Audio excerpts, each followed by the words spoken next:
कहानी का नाम साली साहिबा की चाल।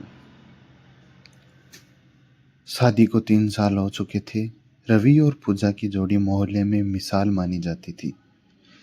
दोनों हंसमुख, समझदार और एक दूसरे से बहुत प्यार करने वाले थे। बस एक ही मुसीबत थी, पूजा की छोटी बहन रानी।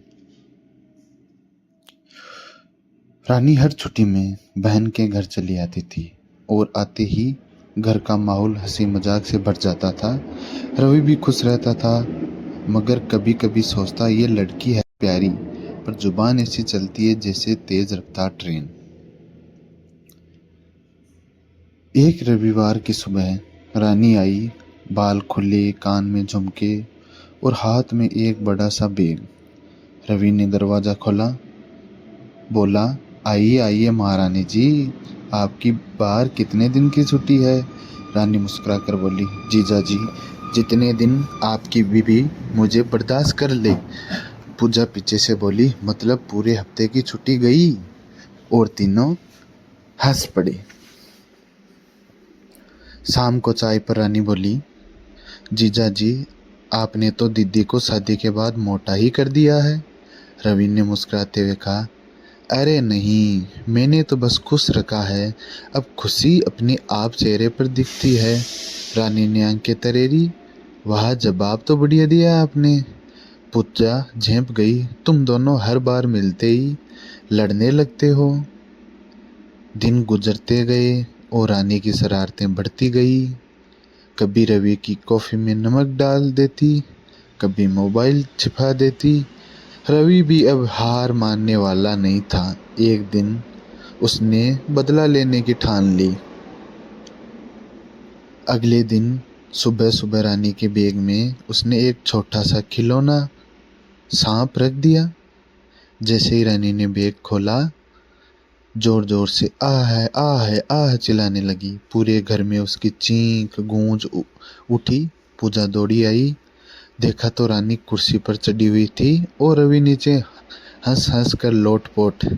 रानी बोली, जीजाजी, आप तो बदला लेने में भी माहिर निकले। रवि बोला, सीखा तुमसे ही साली साहिबा, तुमसे ही सीखा।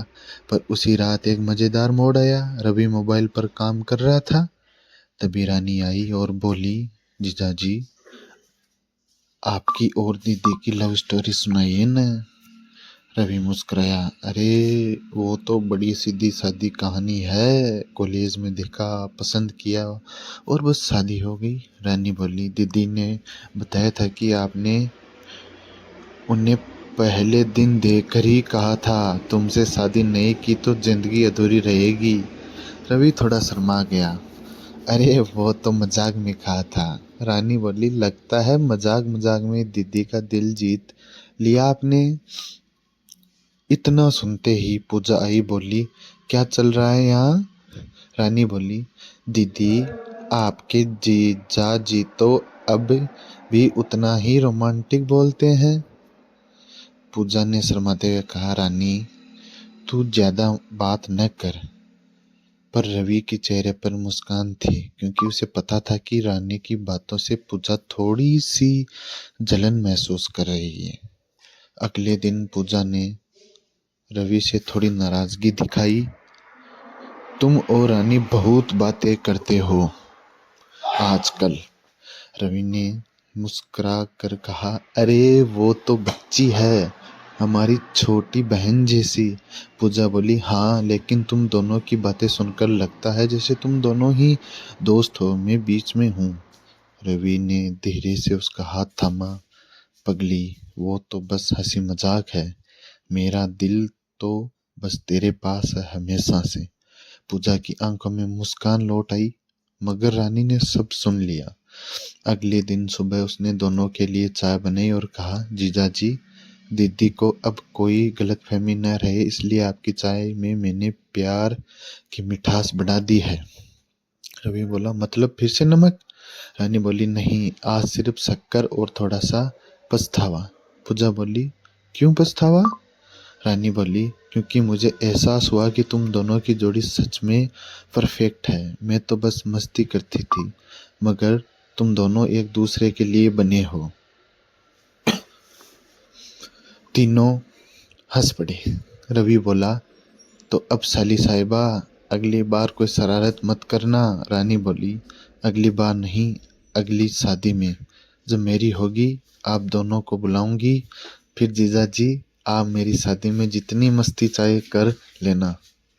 पूजा बोली, बस तब तक तू अपनी जीजा जी जैसे कोई ढूंढ ले। रानी हंसी, वो तो नामुमकिन है। और यूं हंसी मजाक और प्यार से भरा उनका रिश्ता और भी गहरा हो गया।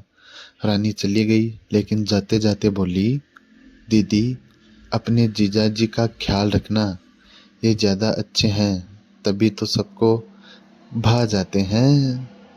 रवि और पूजा मुस्कुराए और दोनों ने एक दूसरे की आंखों में वो प्यार देखा। और हर मजाक, हर नोक झोंक एक प्यार ही होता है। अगर मेरी कहानी पसंद आई हो तो वीडियो को लाइक ज़रूर करें, चैनल को सब्सक्राइब करें। ऐसे ही मज़ेदार कहानियाँ आगे मिलती रहेगी। Thank you for watching this video. Thank you so much. Subscribe ज़रूर करें।